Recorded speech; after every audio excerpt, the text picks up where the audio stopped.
him. I wasn't going to, but it's not wasting my vote. Hillary's the worst. I'll vote for Bernie. What a situation.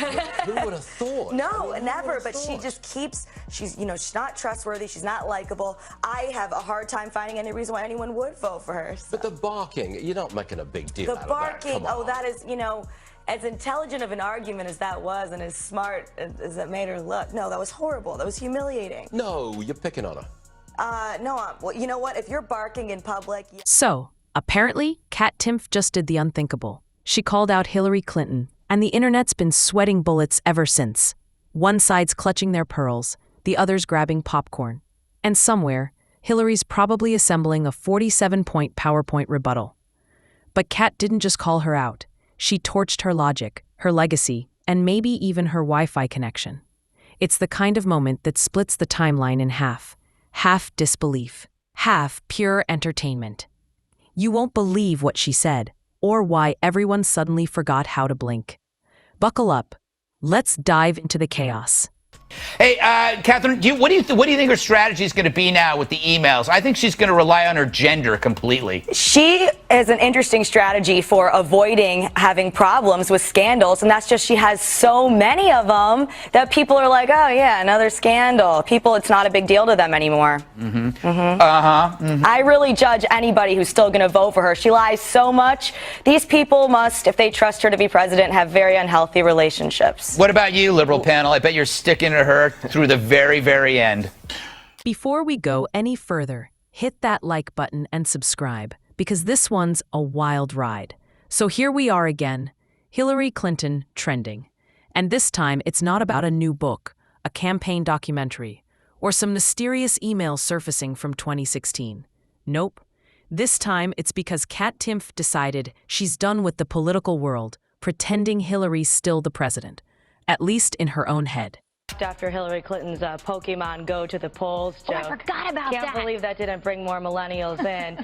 No, because I think a lot of the outreach she's had to millennials has seemed a little superficial. Obama did a really good job of going out and appearing on these shows and getting kind of the lingo, and she's trying to do the same thing. She's not really that good at it, and that's okay. You don't have to act like a millennial, like she's trying to be a millennial and a grandma and all these things.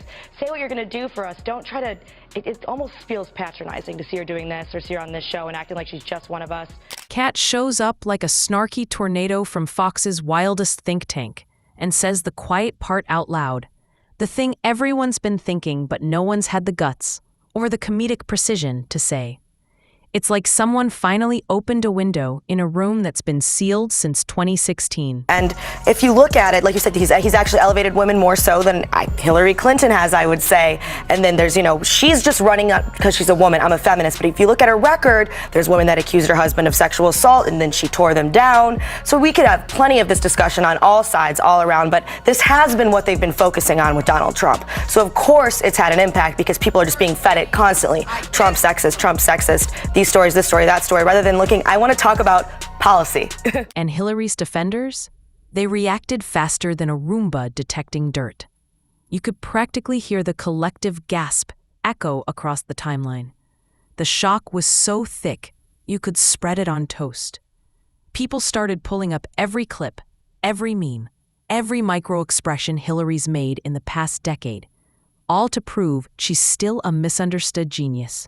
Not a political relic that refuses to log off. When it comes to taxes in this country, it's not like they're not paying taxes. I mean, by some estimates, they pay 30, 40, 50% of taxes, but it's a line, Kat, that seems to work with this group.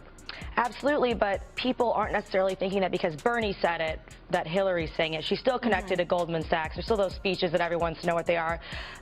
So it's not necessarily like he's going to be able to help her.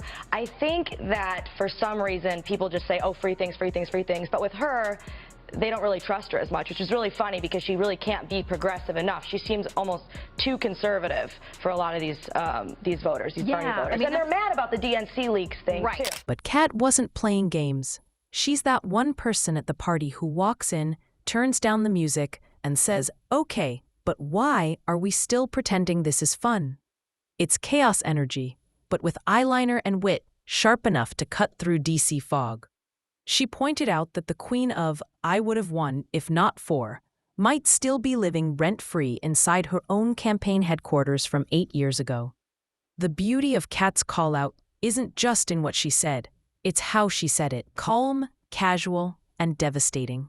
While Hillary's PR team was probably typing furious drafts of how dare she, Kat was somewhere sipping coffee and scrolling through cat memes. And she made one thing crystal clear.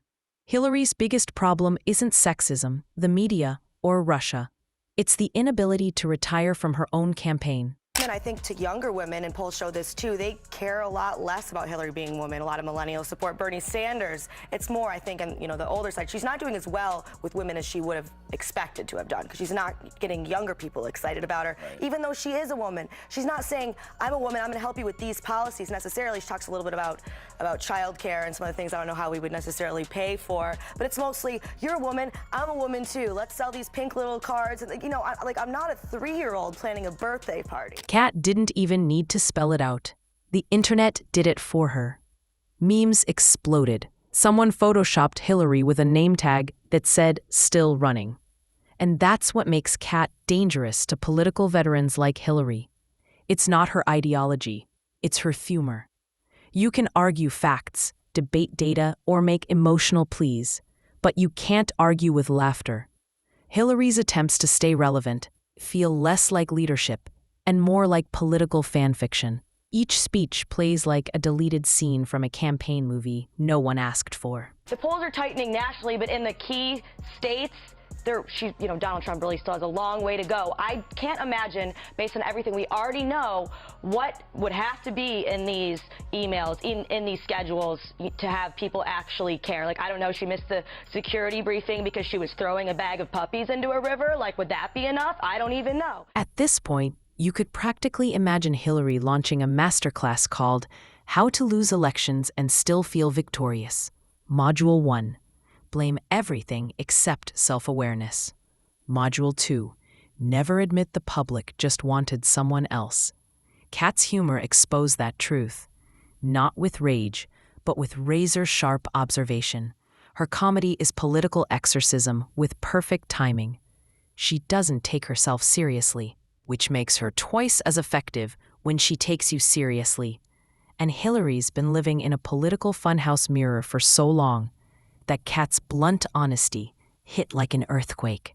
If you can't figure out, I'm still going to do it because I want to do it. Not like, ugh. There's so much entitlement there. Yeah, exactly. All right, so let's talk about this a little bit, because I actually think she's going to use those NSA emails as an excuse. And she's going to say, look at this agency. They were so cruel to me. All I wanted to do was get a secure BlackBerry, and they wouldn't let me. Yeah, the victim again. Yeah. What's truly funny is how predictable the outrage became. Pundits, who normally scream about tax reform, suddenly turned into Hillary's emotional bodyguards, acting like Kat had committed a national crime. You'd think she leaked state secrets, not sarcasm. Somewhere, Bill Clinton probably sighed, not again, while the family group chat lit up like a fire alarm. Meanwhile, Kat's probably chilling, wondering how a 5-minute joke became a 5-day scandal. They say she's irrelevant, yet every time she tweets, 1,000 think pieces get written. That's not irrelevance. That's remote-controlled dominance. Well, no, I mean, that barking thing. Oh. I think that should take care of all of our problems. That was great. No, that was so bad. That was one of the worst things. Yeah, that made It was off the cuff. That made that, that made that look normal, like the whole Howard Dean thing. But yeah, of course she should be worried. This is humiliating that it's even something she has to worry about. I mean, the Democrats just cleared everybody away because it was her time to run, and Bernie Sanders is giving her a run for her money because she's just so... Kat's call-out became a mirror for everyone still clinging to political royalty long past its expiration date. Every movement needs evolution, not reruns. While some are still trapped in 2016 nostalgia, Kat's the one saying, hey, maybe it's time for a new story. Her humor isn't rooted in hate, it's rooted in exhaustion. Because people are tired of hearing the same old names pretending to be the main characters. And once again, Kat asked the question nobody dares to. Why do so many politicians act like pop stars whose farewell tour never ends? It's this slow drip of it is making people say, oh, emails, I think I already heard about that, or oh, it's more of the same thing, and she laughs it all off. It's sickening that people don't care more, but I really don't think they do. When will the American people, though, find abuse of power repugnant enough to say, I don't want that person running the country? It's not going to get better when she has all of the power of controlling the free world. It's going to get worse. People should be thinking about that, but rather than actually looking into these things you're talking about, it's complicated. You have to learn things. How much easier to just say, oh, I heard that Donald Trump's a sexist. I don't like that. I'm not going to vote for him. And sadly, I think that's what a lot more people are doing. Let's be real. Hillary's always been allergic to humor. Every joke about her feels like roasting a printer. Technically funny, but the printer doesn't get it. That's why Kat's timing was perfect. The world's gotten too serious, too scripted, too allergic to laughter. And then Kat just tossed a verbal grenade of common sense into the mix. The same people who preach freedom of speech lose their minds when someone uses it to make them uncomfortable. Kat didn't insult, she observed. But in modern politics, observation is the new blasphemy. They are. I'm sure Joe Biden is feeling a little bummed that he didn't decide to. Maybe he'll jump in. Who knows? But this is insane. I mean, we didn't expect her to win New Hampshire, but she really lost. That was a bloodbath. That was humiliating. And if the fact that she's even struggling in Nevada, no matter whether she wins or loses, is reason to worry. And it's on its own. There's a story this morning. And that's what makes Kat brilliant. She plays the long game of satire. Every punchline is a precision strike designed not to destroy, but to expose. Hillary keeps handing her new material like a show that refuses to end because the star won't stop writing herself back in. Kat didn't just call Hillary out. She captured a generation's fatigue with recycled leadership. Comedy is the only language left that cuts through political noise. And even some of Hillary's old fans had to laugh. Because when the mighty become memes, the myth collapses. We also need to make sure that the really discriminatory messages that Trump is sending around the world don't fall on receptive ears. He is becoming ISIS's best recruiter.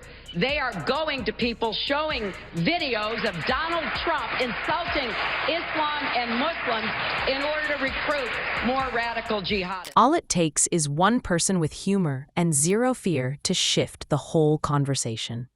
While everyone's debating whether Kat went too far, she's probably laughing at how many still don't get it. That's the beauty of satire. It's both the scalpel and the cure. Kat didn't just roast Hillary. She roasted the entire idea of untouchable political royalty. You can't preach transparency and then act allergic to jokes. She's not just a commentator. She's a comedic reality check with good lighting. Exactly. Yeah. Now, I think most of that right now in our country's history is coming, from the right, coming from people who want to dominate. They want their point of view. They're, writing out slavery from history. That doesn't make it go away. We have got to stop with the finger pointing. So maybe, just maybe, Hillary should take a page from Kat's book and laugh too. Because in the end, history remembers those who adapt, not those who insist the joke wasn't funny. Kat didn't destroy Hillary. She just reminded the world that no one's too important to be roasted. In a world where politicians act like pop idols and pundits act like prophets, that's the truth bomb we all needed. Hillary might never admit it, but deep down, she knows. Kat didn't just call her out. She called time. Because eventually, every act needs to leave the stage.